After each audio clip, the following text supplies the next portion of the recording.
Esta mañana continuamos con la predicación expositiva del Padre Nuestro, Mateo 6, del 9 al 13.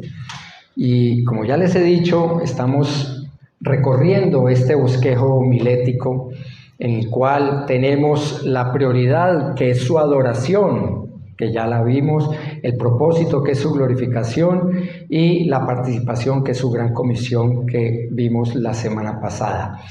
Hoy vamos a ver la primera parte de la petición, que es su soberanía. Recuerden que en este bosquejo lo que está en negrilla es nuestra participación, nuestra labor, y lo que está en azul es lo que Dios permite a través de este mandato del Señor de seguir al pie de las Escrituras esos modelos de oración, como el famoso Padre Nuestro.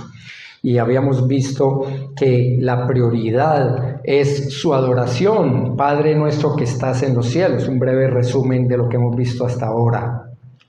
¿Y por qué? Porque la oración modelo comienza invocando a Dios como el Padre, un atributo divino que es más descriptivo en intimidad y amor que cualquier otro atributo, porque es la primera persona de la Trinidad, como Padre de nuestro Señor Jesucristo, el Hijo de Dios en forma eterna.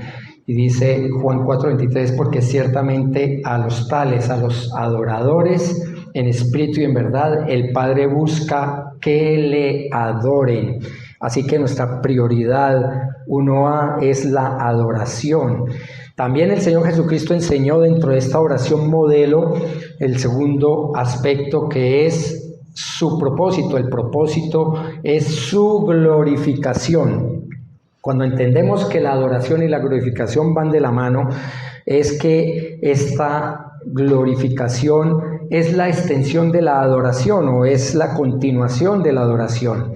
Y por eso ya les había explicado cómo el Hagia Estito es puesto en alto, o santificar el nombre de Dios es ponerlo en alto. Cuando Dios nos santifica a través de su Espíritu Santo, Él nos pone en su presencia.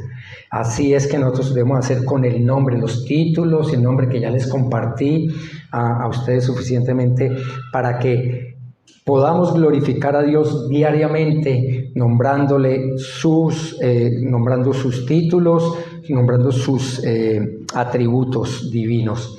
Y por eso uno de los títulos de mayor presencia en las Escrituras es Cristo. Cristo, que es Mesías o ungido. En aparición numérica también, en segundo lugar, el título es Iesus Curius. Jesús es el Señor. No solamente es nuestro Salvador, sino también principalmente es nuestro Dios, nuestro Señor. Y en tercer lugar está Hio tu Antopro. Y ese es el título del Hijo del Hombre, que fue el título que más usó el Señor Jesucristo en su ministerio. No el de el Mesías, el Cristo, ni el de Curius, el Señor, sino casualmente el Hijo del Hombre, porque ese título le quitaba toda presunción a los que no creían en Él, como el Hijo de Dios, como el Dios hecho hombre, como el Dios encarnado. Ese título es supremamente importante, porque significa gobernante divino y humano, o Dios hecho hombre. El cumplimiento de lo que las promesas de Dios habían tardado miles de años en realizarse, se ejecutó en Cristo cuando Él adquirió la naturaleza humana. Recuerden, Cristo es Dios hecho hombre, adquirió la naturaleza humana hace 2000 años, pero Él siempre ha sido eterno, el Hijo eterno de Dios. Así que hemos visto hasta ahora estos puntos. Y en tercer lugar, dice Hebreos 13:15, por tanto ofrezcamos continuamente mediante Él, mediante Cristo, sacrificios de alabanza a Dios. Esos sacrificios de alabanza a Dios que antes eran los becerros y la sangre del Antiguo Testamento, ahora ya no necesitamos presentar esos sacrificios de alabanza a Dios, sino, es decir, el fruto de labios que confiesan su nombre. Cada uno de los verdaderos hijos de Dios, de los escogidos hijos de Dios, presentando a Dios esos sacrificios de alabanza en su nombre todos los días. Eso es una adoración y santificación del nombre de Dios. ¿Para qué? Para que Dios sea mayor, que sea mayor su gloria. No, nosotros no le aportamos mayor gloria a Dios, Él ya la tiene toda.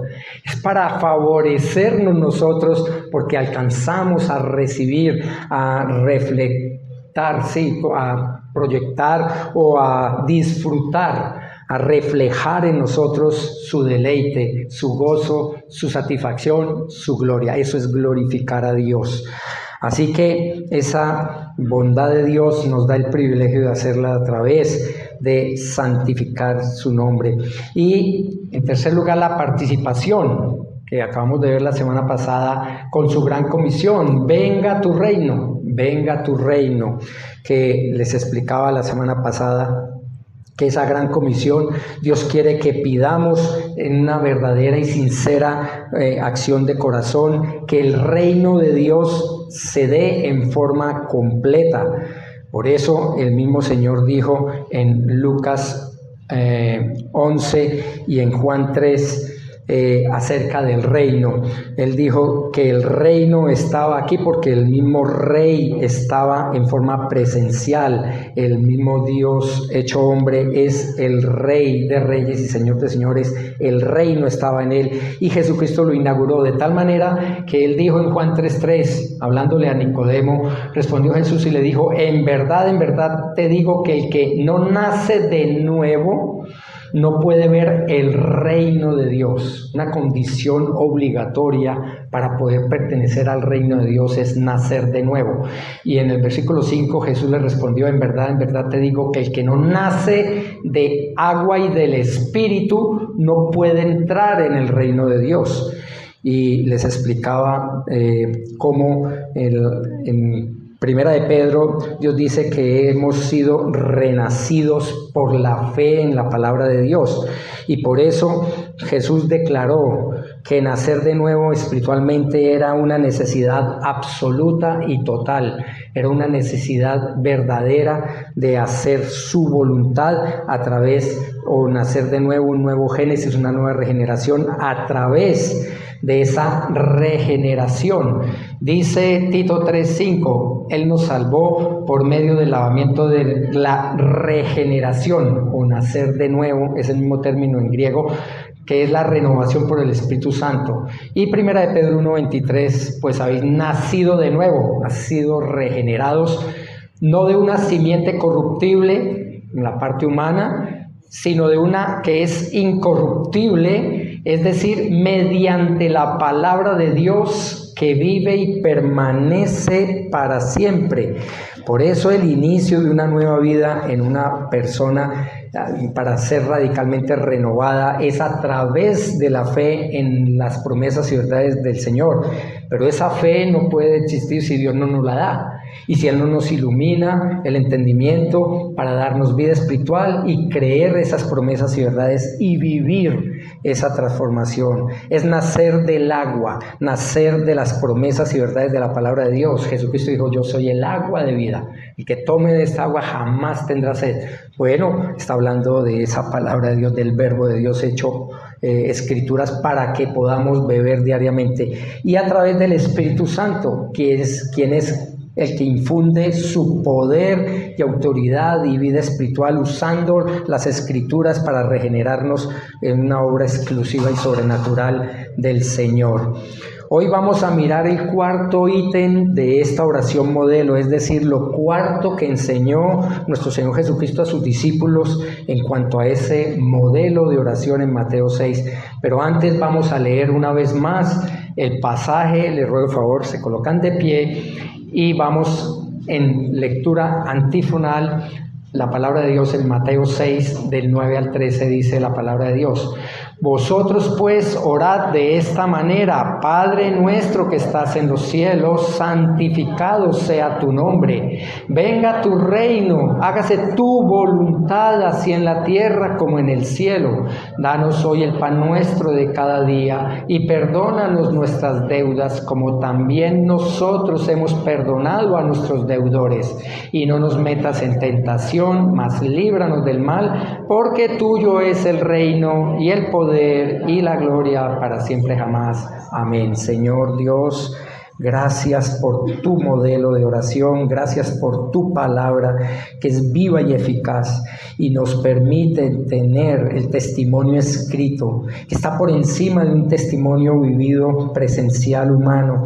Está tu palabra que tiene toda la autoridad para darnos con seguridad todas tus instrucciones, todos tus mandamientos, todas tus enseñanzas, toda tu voluntad en forma escrita. Muchas gracias por tu soberanía, Señor, la cual es parte de tu voluntad para nosotros, estar bajo ella y poder orarte con todo el corazón como tú quieres que lo hagamos. Por eso te pido que bendigas este mensaje y que lo apliques al corazón de cada persona que lo escucha, porque lo pido en los méritos de Cristo, dándote gracias. Amén.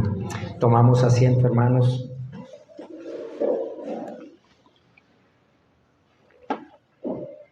Muy bien, así que el tercer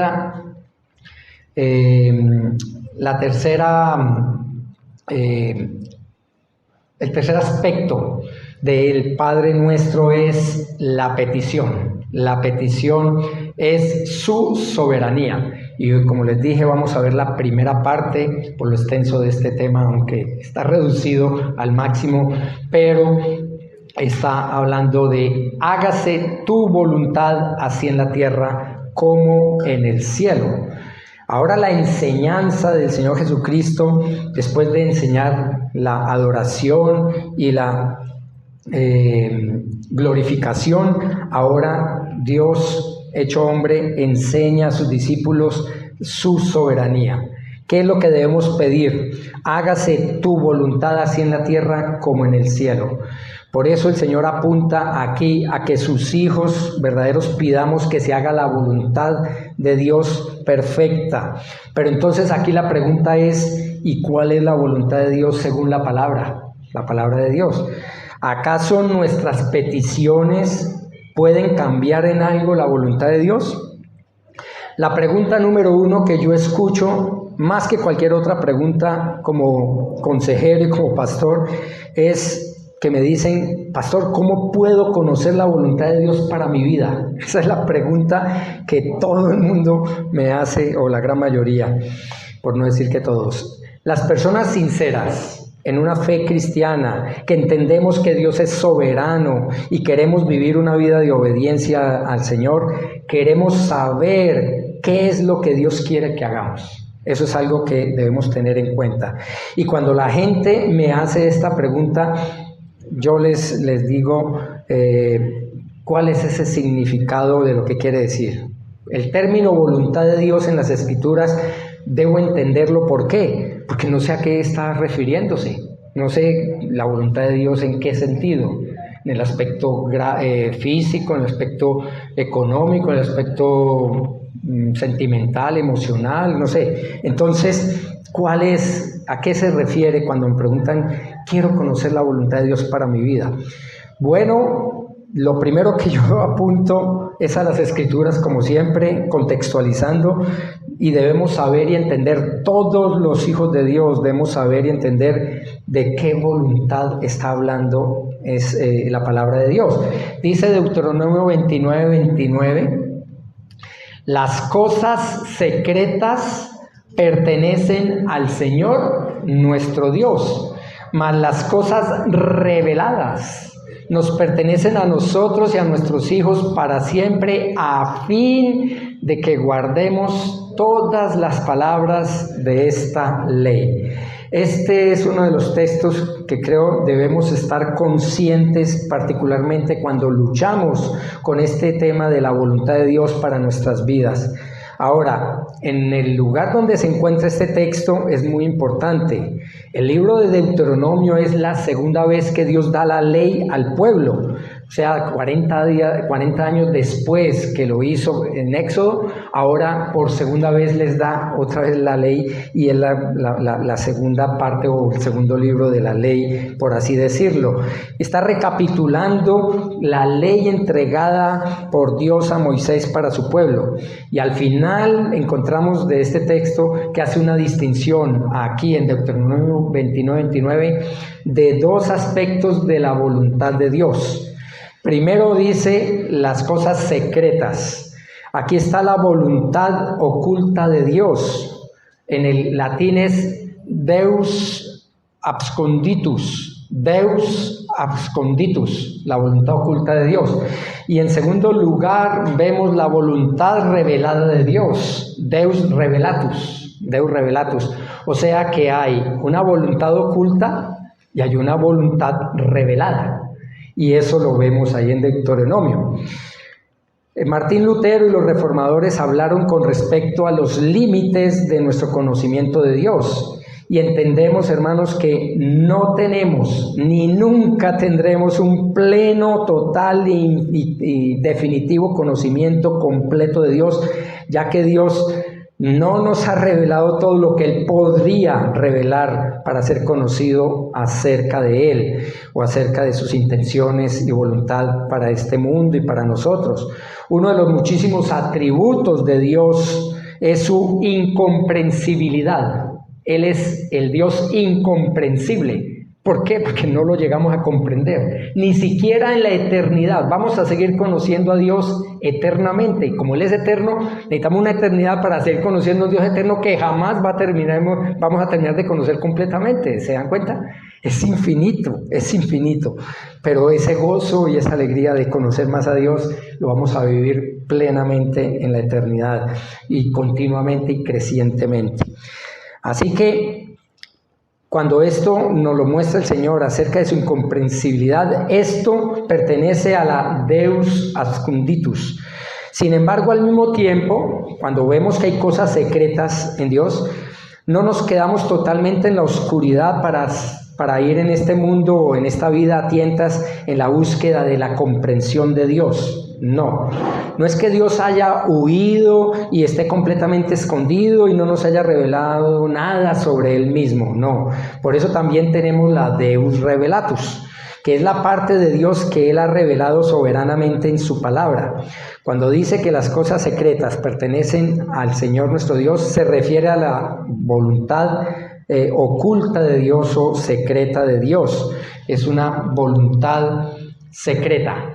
Es una voluntad oculta. ¿Qué quiere decir eso? No la conocemos, Él no la revela, no tenemos por qué meternos en esas cosas. ¿Por qué? Porque Él no lo ha querido mostrar. Así que esto es lo que se llama la Deus esconditus. Pero sin embargo, cuando dice Deuteronomio 29, la segunda parte, mas las cosas reveladas nos pertenecen a nosotros y a nuestros hijos para siempre, esto significa que tenemos la voluntad decretiva de Dios, la voluntad revelada de Dios, que se puede ver en dos formas. Ojo, la voluntad revelada de Dios la vemos en dos aspectos básicos. Primero, la voluntad decretiva de Dios.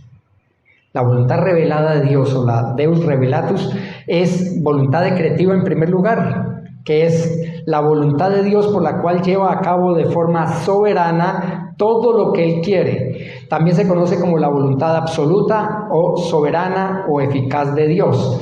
Esa voluntad decretiva de Dios es voluntad soberana de Dios. Entonces, recordemos, la revelada está en lo que Él revela soberanamente. ¿Qué pasó esto? No, es soberanía de Dios. Ya lo vemos, es su voluntad que esa persona muriera hoy. Mucha gente dice, ay, si no hubiera cogido ese camino, si hubiera por ahí, entonces se había salvado. Ya tenía un día. Esa es la voluntad soberana de Dios. A veces luchamos con eso y que si pudo haber prevenido, si tal. No. Ya todos tenemos un día y la hora para encontrarnos con el Señor. Y entonces, si no era por esa forma, entonces se hubiera quedado en la casa, se había muerto en el baño. un ataque cardíaco, lo que sea, ¿sí me entienden? Así que es voluntad soberana de Dios o decretiva. El único que tiene la autoridad y el poder de decretar algo es Dios, no los hermanitos emocionales y carismáticos que yo decreto y que eso se tiene que cumplir como si fuera el poder de la palabra, un poco de cosas que enseñan totalmente descontextualizado. Así que cuando Dios decreta soberanamente algo que debe suceder, eso sucede tarde o temprano porque ya lo decretó. Así que Él dijo, hágase, entonces dijo Dios, sea la luz, hágase la luz, y hubo luz, fue la luz. Él lo dijo, lo decretó y lo cumplió. Hermanos, les pregunto, ¿comprobamos cómo la Biblia habla con frecuencia sobre la determinación predeterminada de Dios? A veces no entendemos eso, pero entendemos que cuando Dios decretó desde la eternidad pasada que Cristo muriera sobre la cruz en Jerusalén en un momento particular de la historia, eso tenía que suceder y sucedió. Él ya lo había planeado, no fue que lo cogió de sorpresa y mire, estos me crucificaron a mi hijo amado. No, Él ya lo planeó con antelación. Percibimos cómo la voluntad de Dios lleva a cabo el poder absoluto de sus actos soberanos que son irresistibles. Lo que tiene que suceder, sucede porque es la voluntad soberana de Dios. Tenemos en cuenta que cuando Dios llama al mundo a existencia, entonces el mundo entró en existencia, que todo lo que se puede comenzar sin la voluntad de Dios no existe. No hay nada que suceda sin la voluntad de Dios. La luz no pudo encenderse hasta que Él dijo, sea la luz, y la luz fue. Vemos cómo el único que en realidad puede decretar algo es Dios, y no los supuestos creyentes emocionales, carismáticos, que dicen, ay, yo decreto y eso se me va a cumplir. Y le tengo toda la fe. Y bueno, ¿dónde está la promesa? Porque si no son promesas de Dios y no es conforme a su voluntad, esos son simplemente acciones humanas que no tienen ningún peso, ningún valor, ni gloria eterna. Así que esa es la voluntad decretiva o soberana de Dios. Pero la segunda manera en que hablamos de la voluntad revelada de Dios, la Deus Revelatus de Dios, es la voluntad preceptiva de Dios. Preceptiva o se llama también voluntad moral o permisiva de Dios. ¿Qué es esa voluntad? Es la voluntad de Dios revelada por medio de sus preceptos. Por eso se llama preceptiva, porque son mandatos de Dios. Por eso se llama también voluntad moral, porque esa es la parte moral, la ley de Dios. Es su voluntad que nosotros hagamos esto o que no hagamos aquello. Eso es la voluntad. Y es permisiva, ya les explico por qué. Porque además esta voluntad hace una referencia, de hacer una referencia a la ley de Dios, a sus mandamientos. Por ejemplo, en Éxodo 23, Dios dijo, no tendrás otros dioses delante de mí. El primer mandamiento de la ley de Dios es, no tendrás dioses ajenos delante de mí, o sea, no tendrás otro Dios. Yo soy el único Dios. Esa es la voluntad de Dios, que no tengamos otros dioses. Es una voluntad prescriptiva o legal o moral o es de mandato.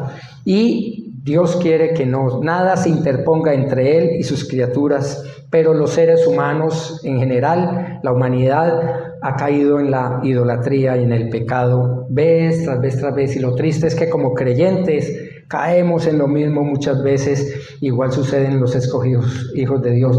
Por eso Dios nos enseña en el Salmo 143:10, enséñame a hacer tu voluntad, porque tú eres mi Dios, tu buen espíritu me guía a tierra de rectitud. Si queremos hacer la voluntad de Dios, debemos pedirle a Dios que nos enseñe a hacer su voluntad. ¿Cuál voluntad? La revelada.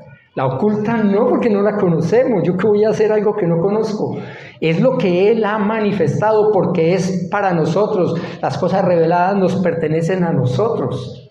Así que ya Dios da pie para mostrar que solamente podemos pedirle a Él que nos enseñe, que nos capacite, que nos permita que bajo su voluntad hagamos su voluntad.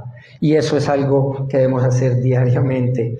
Ahora, cuando me dicen, ¿Cómo puedo conocer la voluntad de Dios para mi vida? Vuelve la misma pregunta. Yo debo preguntar, entonces, ahora sí, ¿de cuál voluntad estás hablando? ¿Estás hablando de la voluntad decretiva de Dios o estás hablando de la voluntad preceptiva de Dios? Ahora, por otro lado, si estamos hablando de la voluntad oculta de Dios, lo primero que tenemos que entender, una vez más, les digo, es oculta. Así que Dios es el que la oculta y no sabemos nada de esa voluntad oculta. Así que cuando me dicen, bueno, pastor, ¿qué quiere Dios que haga en este caso? Yo les digo, pues, hermano, ¿cómo saberlo? ¿No sabes que yo estudio la palabra de Dios, leo la palabra de Dios, predico la palabra de Dios? Pues esta es la voluntad revelada de Dios.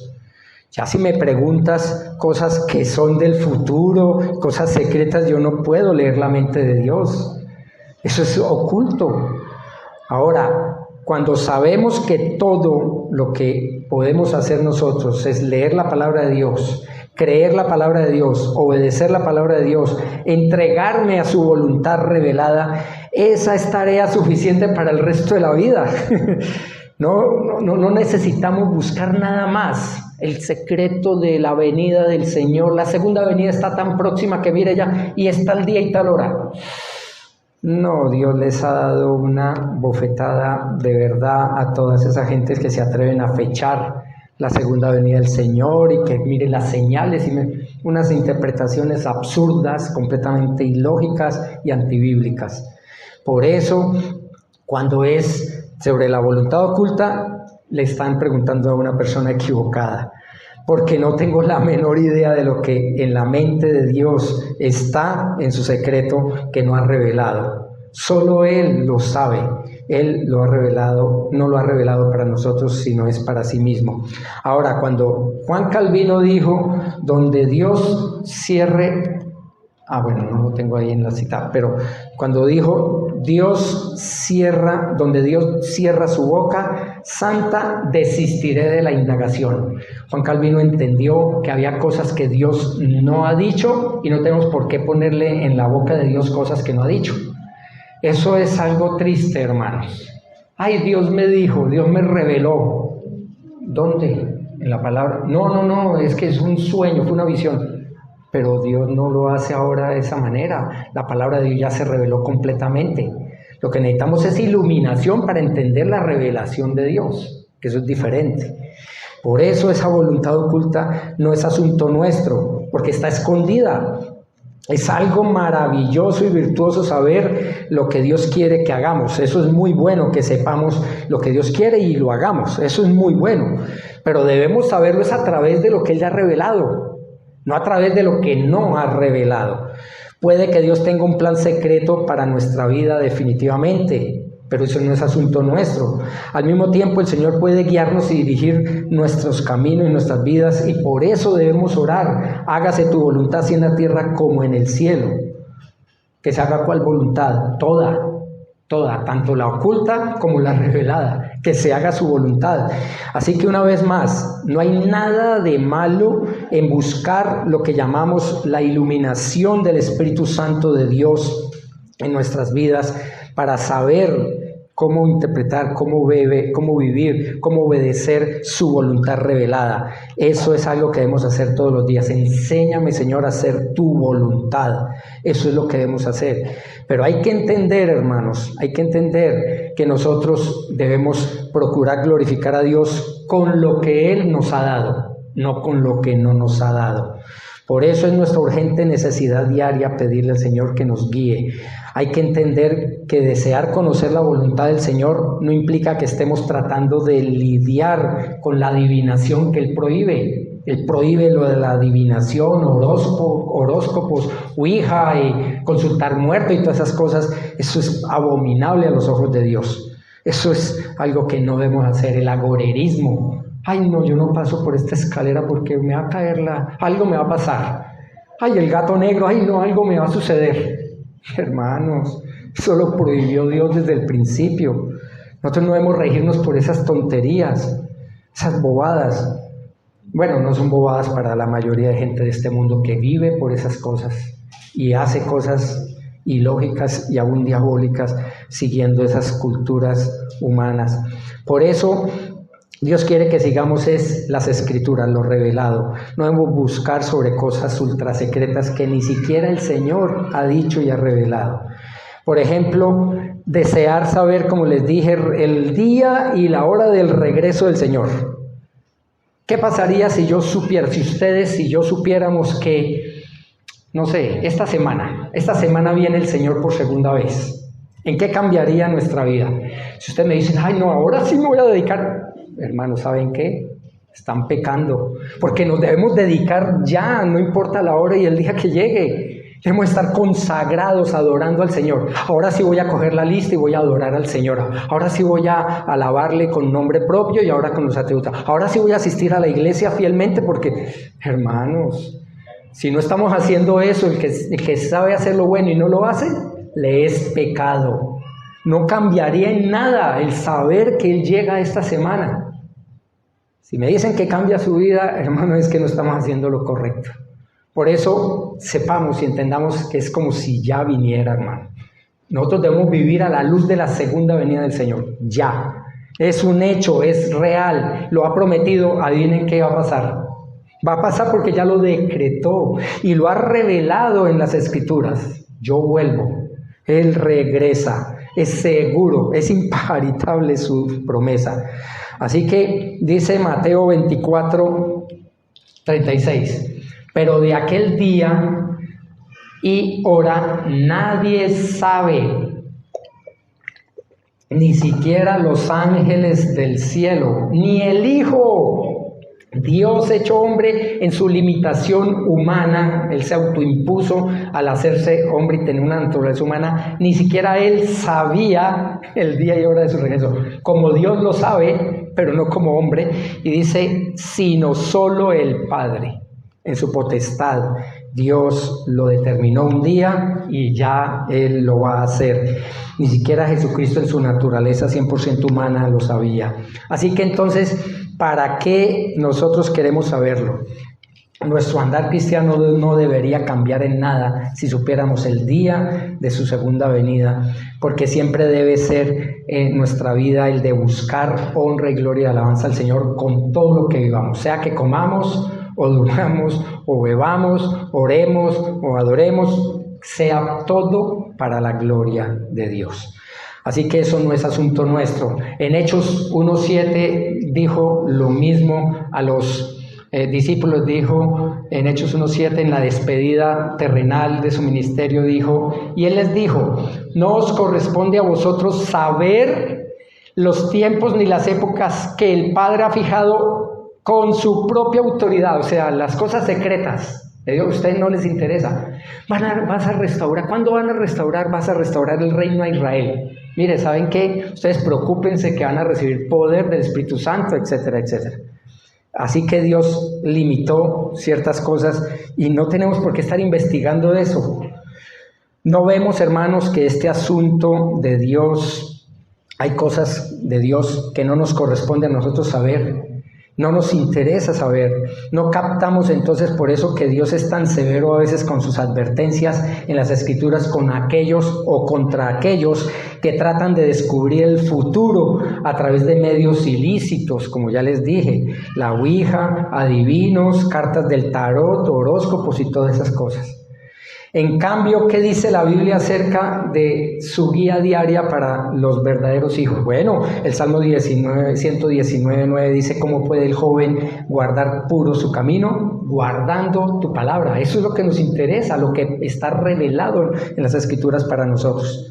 Entonces, cuando me preguntan, yo respondo a la voluntad de Dios para sus vidas, les muestro las Escrituras y les animo a aprender la voluntad revelada de Dios para la vida de todos los genuinos hijos de Dios. La palabra de Dios dice que específicamente cuál es su voluntad para nosotros.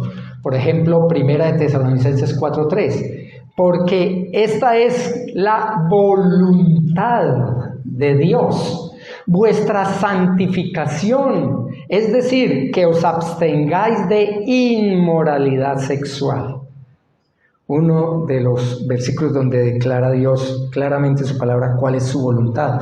Muchos me pueden decir, ay pastor, eso yo ya lo sé, lo de ser santos, santificarnos, claro. Lo que yo quiero saber es si tomo ese trabajo en otra ciudad o en otro país, o si busco casarme pronto. Yo quiero saber eso, cuál es la voluntad de Dios en esto para mí. Entonces yo les digo, bueno hermanos, la voluntad de Dios para ti es tu santificación. Miren lo que dice la palabra de Dios, para la gloria de Cristo. Y entonces me dicen, espera un minuto, pastor. Suenas como disco rayado. Te acabo de decir que yo entiendo eso. Lo que yo quiero es saber si acepto ese trabajo o si debo casarme, etcétera, etcétera. Yo les respondo, déjame decirte, hermano o hermana, cómo determinas cuál trabajo elegir y si te casas o no te casas, o con esa persona o con otra, etcétera, o qué decisión tomar. Lo que debes hacer es estudiar la palabra de Dios acerca de la voluntad preceptiva, los mandamientos de Dios. Estudias la ley, aprendes los principios sobre los cuales debes vivir tu vida día a día. Y adorando, orando, leyendo, oyendo la palabra, estudiándola, obedeciéndola, testificándola. Entonces, cuando estemos haciendo la voluntad de Dios, oremos, hágase tu voluntad así en la tierra como en el cielo, y cualquier decisión que tomes, esa es la voluntad de Dios. Cuando estamos haciendo la voluntad de Dios, que Dios no me quería en este sitio, sino en este sitio, no importa. Si me voy para allá, Dios me va a llevar allá finalmente porque esa es su voluntad. Él ya lo determinó así. Así que no importa, simplemente es un recorrido que hago extra porque Dios tiene un propósito para enseñarme allá. Ahí no era, sino era acá.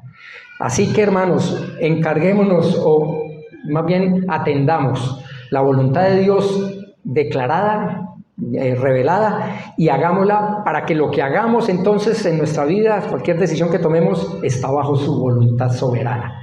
Eso es algo que debemos entender. A veces queremos, no, es que yo no quiero ofender a Dios.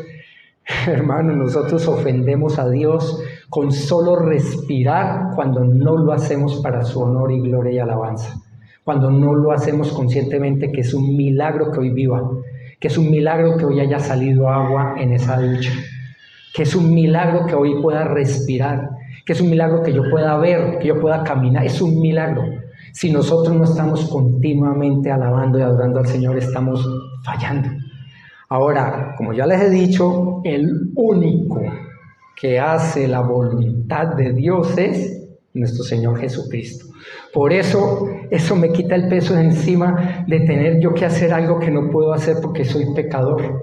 Es Cristo en mí el que lo vive. Y Gálatas 2:20, como lo decía Isabela en la música, en las alabanzas, esa es la forma. El verdadero cristianismo no es que yo haga y obedezca al pie de la letra. ¿Por qué? Porque no puedo. Algo voy a fallar, no puedo hacerlo. Pero Cristo, que la cumplió completamente, sí. Entonces, ¿qué es lo que necesito? Es humillarme y permitir, aceptar que sea Cristo quien viva su vida perfecta en mí. El único que pudo cumplir la ley completamente es Él. El único que pudo satisfacer al Padre es Él. Por eso me hago a un lado y entonces es permitir que sea Dios quien haga su voluntad en mí. Y entonces ahí vamos a tener una bendición grande de saber que cualquier decisión que yo tome en mi vida, cuando estoy humillado a la voluntad de Dios, me va a salir todo bien. Dice el Salmo 1, del 1 al 3. Cuán bienaventurado, supremamente bendecido es el hombre que no anda en el consejo de los impíos, ni se detiene en el camino de los pecadores, ni se sienta en la silla de los escarnecedores, sino que en la ley del Señor está su deleite, y en su ley medita de día y de noche. Será como árbol firmemente plantado junto a corrientes de agua, que da su fruto a su tiempo y su hoja no se marchita, y en todo lo que hace prospera. Esa es la verdadera prosperidad. No el evangelio de la prosperidad falso que está por allá afuera, polulando, no. La verdadera prosperidad es la prosperidad del alma, cuando Dios es el que obra en nuestras vidas para su gloria. Todo creyente verdaderamente piadoso debe estar meditando en la ley de Dios día y noche. Su deleite debe ser la voluntad preceptiva de Dios, los mandamientos divinos. Es la ley sobre la cual debemos meditar continuamente. Y el resultado es todo lo que hace prosperará espiritualmente, porque mucha gente está haciendo la voluntad de Dios. Y tenemos varios ejemplos, pero no es el caso. Job, bien piadoso, adorando a Dios diariamente, ¿y qué le pasó? Entonces, hermanos, estaba haciendo la voluntad de Dios y Dios le permitió lo que permitió en su vida para enseñarle algo más que Job no sabía, cómo es la soberanía de él, aún en las pruebas y dolor. Así que si no consigues ese empleo por cualquier circunstancia, quiere decir que la voluntad de Dios es que busques otro, ¿ya? Pero también Dios quiere que pases esa experiencia del fracaso. ¿Por qué? Porque eso nos humilla para entonces depender más y más de Él. Pero mientras todas las posibilidades estén bajo o dentro de la aprobación de la voluntad preceptiva de Dios, entonces somos libres de hacer lo que querramos, pero bajo su voluntad, no la voluntad mía, no la voluntad propia, no cada uno hacer lo que se le da la gana. Eso lo dice Reyes, eso lo dice Jueces. Porque, de nuevo, no es asunto nuestro que sepamos la voluntad secreta de Dios, sino es asunto nuestro que hagamos, que obedezcamos la voluntad decretiva de Dios, que conozcamos su voluntad para nosotros hoy. Es esperar entonces más bien hasta mañana a ver qué se cumple. Ay, no, la voluntad de Dios era que, no sé, que perdiera ese dinero en ese negocio. Invertí mal, tal, ay, Señor, no me preveniste tal. Bueno, yo te lo advertí, no seas avaro, no seas codicioso, no seas tal. Bueno, Dios a veces nos deja, y por eso se llama también permisiva. La voluntad de Dios, cuando Él permite las cosas que sucedan, es porque Él ya lo tenía, ya lo sabía. Aún nuestros pecados y aún nuestros fracasos, Él ya los tiene en cuenta porque Él ya lo sabe. Pero las cosas secretas sí pertenecen únicamente a Él. Así que, hermanos, debemos entender que no debemos buscar conocer la voluntad de Dios en términos del futuro, cuando el énfasis de las Escrituras es vivir la voluntad de Dios para nosotros, es en términos del presente, y tienen que ver es con los mandamientos y no con saber cosas del futuro. Una vez más, volviendo a Deuteronomio 29, que las cosas secretas pertenecen al Señor. Cuando digo que no es nuestra incumbencia, me refiero a decir con toda seguridad y certeza que son cosas que no son de nuestra posesión, no nos pertenecen solamente al Señor. Por eso Dios toma alguna de esas cosas y corre a veces el velo y las da al creyente y las revela en forma divina. ¿Y la revela para qué? Para que nosotros sepamos y entendamos que esa es la voluntad de Dios, que estaba oculta y ahora Él la ha revelado. Ha corrido la cortina y ha mostrado una revelación, la revelación de un misterio que había estado oculto hasta ese momento. Y ahora Dios se complace en dar bendición indescriptible a su pueblo, a sus escogidos, dejándonos ver y disfrutar su verdad y su gloria. Cuando Dios comparte su conocimiento con nosotros, significa que lo comparte en el sentido de entregarlo. Le pertenece a Él, el conocimiento y sabiduría de Él, pero lo comparte para que lo disfrutemos nosotros también. O sea, sigue siendo siempre su voluntad. Y por eso no podemos apropiarnos de nada de eso. Es que yo hice, entonces, todo es para la gloria de Dios. Este conocimiento ahora nuestro a través de sus revelaciones le sigue perteneciendo a Él porque es su propiedad. Lo que Dios está diciendo en Deuteronomio se lo está diciendo a Moisés, diciendo que esas cosas secretas le pertenecen a Él y no a nosotros. Pero las que Él nos revela, ahí sí apropiémonos de esas bondades y de esas verdades. ¿Para qué? Para que cumplamos su voluntad. Por eso la revelación de Dios, la palabra de Dios, La máxima revelación de Dios se completó en el año 94 después de Cristo y entendemos que ya no hay más revelación, ya no hay más sueños. Dios me dijo, Dios me reveló, Dios me dijo que hiciera, que no hiciera, etc. Dios me habló. Dijo John Piper, ya lo había comentado aquí, si quieren ustedes escuchar la voz de Dios, lean la palabra de Dios en voz alta. Esa es la voz de Dios, leanla en voz alta. Por eso no tenemos nada que buscar en esas cosas ocultas. No captamos, hermanos, que no es la manifestación de Dios cuando dicen, ay, es que yo soñé, Él me dijo claramente. Hay cosas de verdad, yo no entiendo. Dios se ha manifestado en hermanos de verdad, de corazón, que Dios les ha mostrado cosas increíbles y todo, pero no es lo usual. Y a mí no me interesa escuchar la voz audible de Dios. Bueno, me interesa escucharlo cuando estemos delante de Él, pero por ahora podemos ser engañados, porque muchas de esas cosas no son de Dios, y eso lo determina la palabra de Dios. Así que, hermanos, busquemos el énfasis principal de la palabra de Dios, es que nosotros hagamos su voluntad. Por eso dice que las reveladas nos pertenecen a nosotros y a nuestros hijos para siempre, para que guardemos todas las palabras de esta ley. Y esta es la voluntad de Dios, que oremos o que hagamos su voluntad, aún en la oración. Debe ser nuestra petición de corazón, debe ser la misma petición de todos los genuinos hijos de Dios. Nuestras vidas no pueden estar haciéndole jarras a Dios y reclamándole a Dios porque esto me ocurrió, porque es que estoy enfermo, porque es que me duele esto, porque es que perdí aquello, porque es que no me saludaron. Hermanos, aceptemos las consecuencias de nuestro pecado cuando creemos que Dios es un Dios amoroso y nos pone límites. Y si yo peco, acepto la voluntad de Dios para mi vida en esa disciplina y en ese amor, porque eso es a mi favor, me favorece.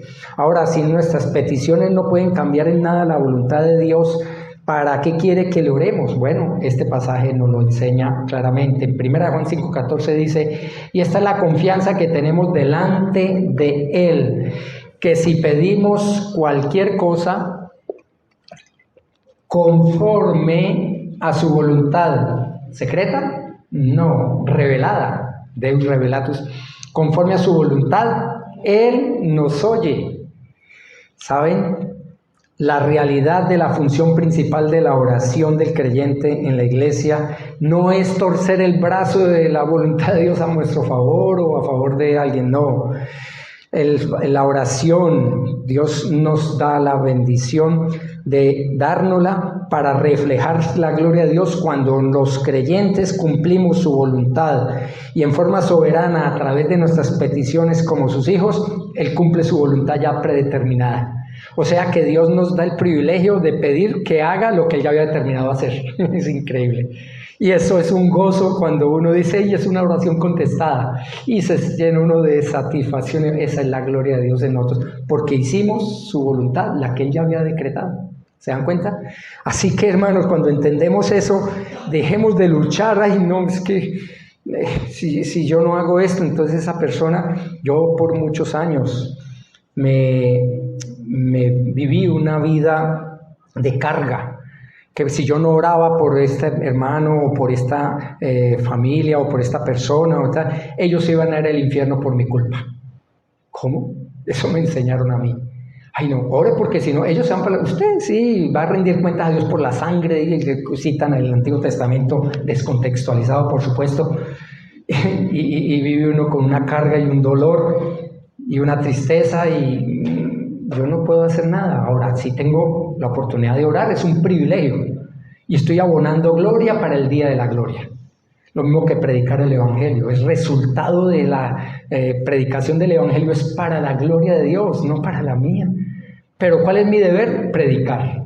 Yo comparto el Evangelio, doy los tratados, le motivo a la gente a que busque a Dios, etc.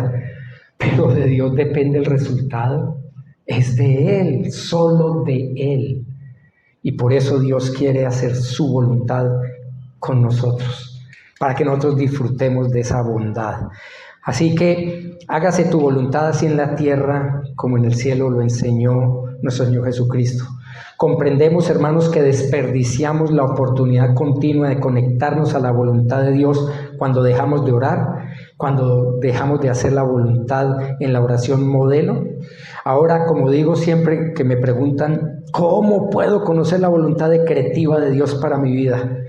Entonces, no me han preguntado eso, me preguntan continuamente, pero nunca me han preguntado ¿cómo puedo conocer la voluntad preceptiva de Dios para mi vida? Eso no me lo han dicho, no me lo han preguntado. Y yo lo único que podría responder, bueno, ahí está la palabra.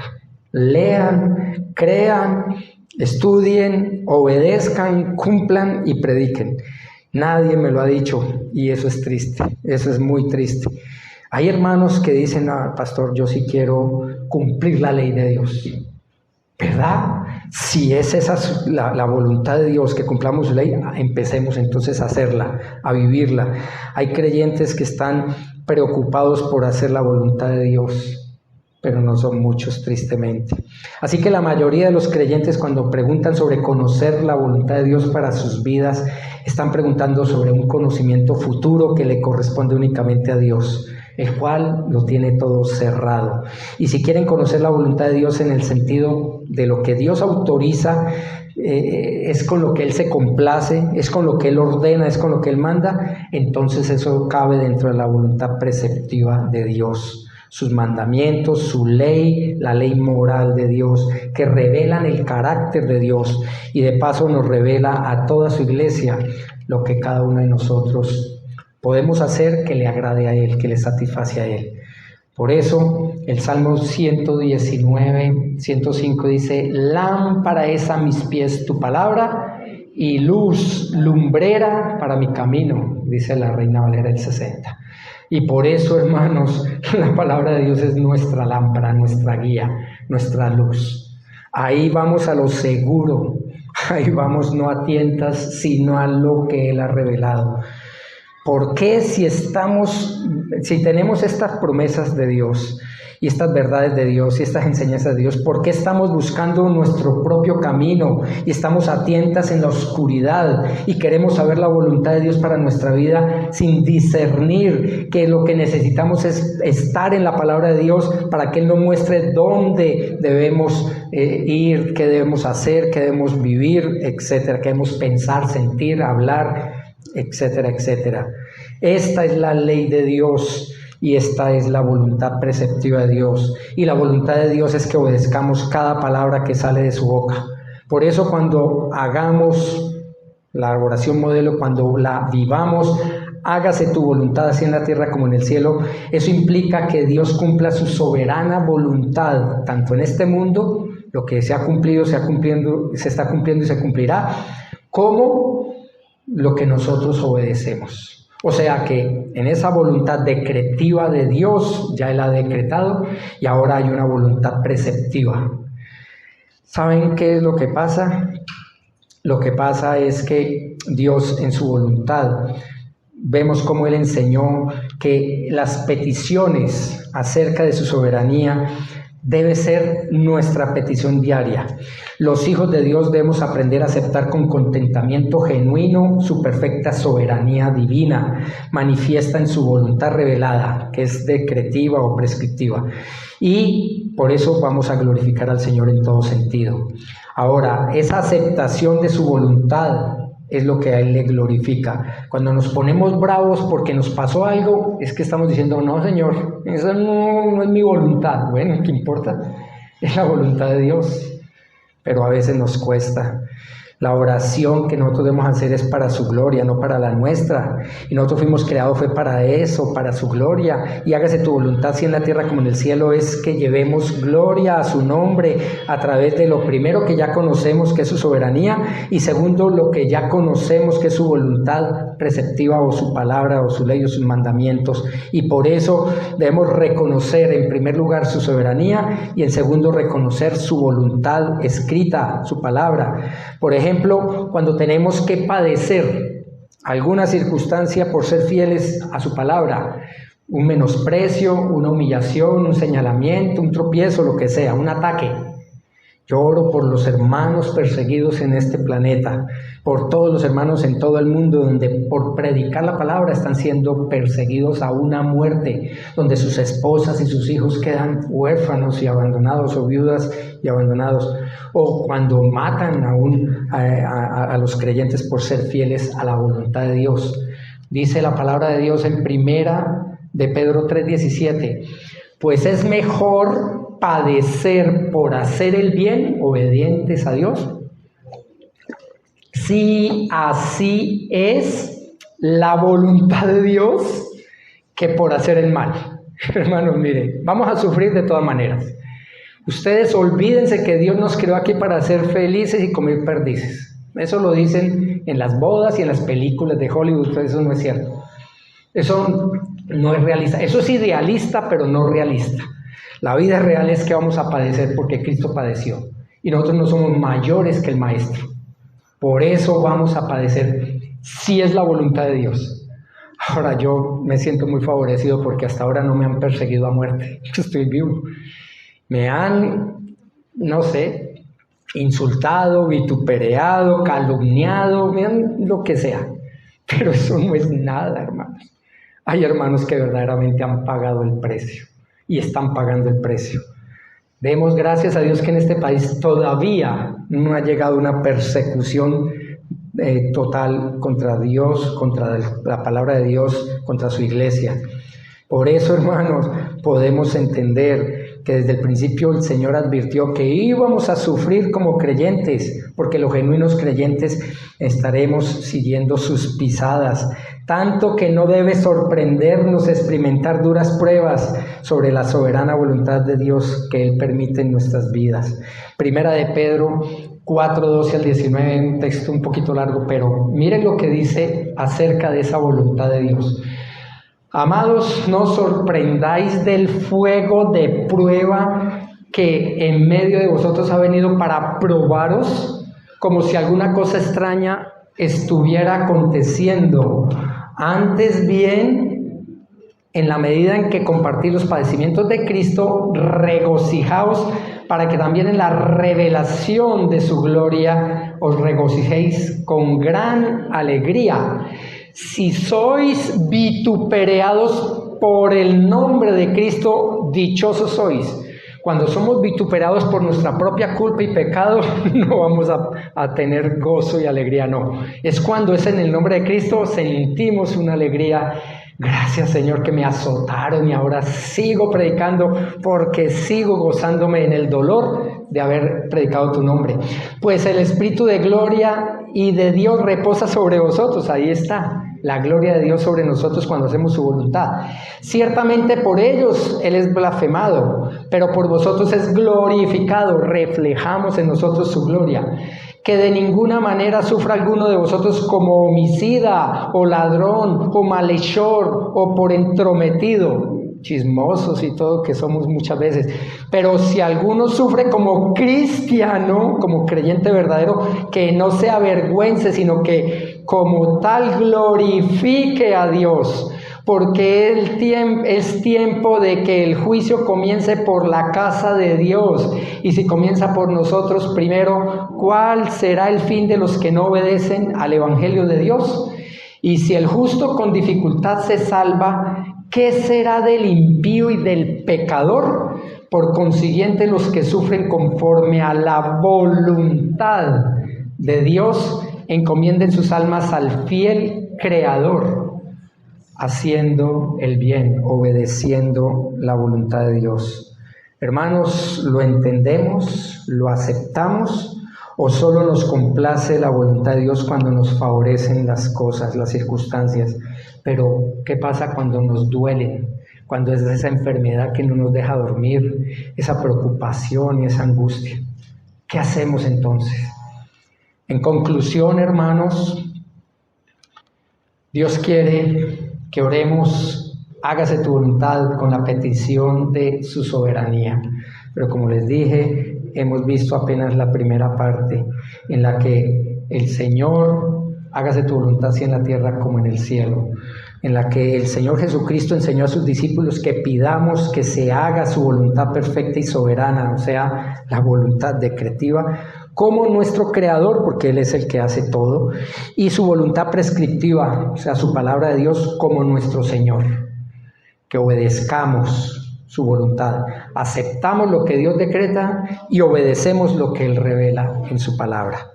Eso es la voluntad de Dios para nosotros. Así que vimos aquí, en esta primera parte del mensaje, cuál es la voluntad de Dios según la palabra, cómo nuestras peticiones en realidad no pueden cambiar la voluntad decretiva ni preceptiva de Dios, sino que la oración nuestra nos conecta a su voluntad para llevar gloria, honra y alabanza a su nombre. Cuando aceptamos humildemente su voluntad decretiva y cuando obedecemos de todo corazón su voluntad preceptiva, entonces vamos a ser conforme a nuestro Señor Jesucristo, porque eso fue lo que Él hizo, lo que Él enseñó. Dice Juan 4:34, para finalizar este par de pasajes. Jesús les dijo, mi comida... Los discípulos están preocupados porque, ya lleva tanto tiempo sin comer. Mi comida es hacer la voluntad del que me envió y llevar a cabo su obra. Esa debería ser nuestra comida diaria. No preocuparnos si tiene o no calorías, si está en la dieta keto, no, hermanos. Debemos estar preocupados es por la voluntad de Dios, porque esa es nuestra verdadera comida. Y dice el Salmo 47 y 8. Entonces dije, he aquí vengo, en el rollo del libro está escrito de mí, un salmo profético 1000 años antes de que Cristo dijera en Juan 4:34, se había profetizado lo que él iba a decir, 1000 años atrás. En el rollo del libro está escrito de mí, me deleito en hacer tu voluntad, Dios mío, tu ley está dentro de mi corazón. Impresionante cómo Dios vino a cumplir la voluntad de Dios que había decretado. Y eso es algo maravilloso.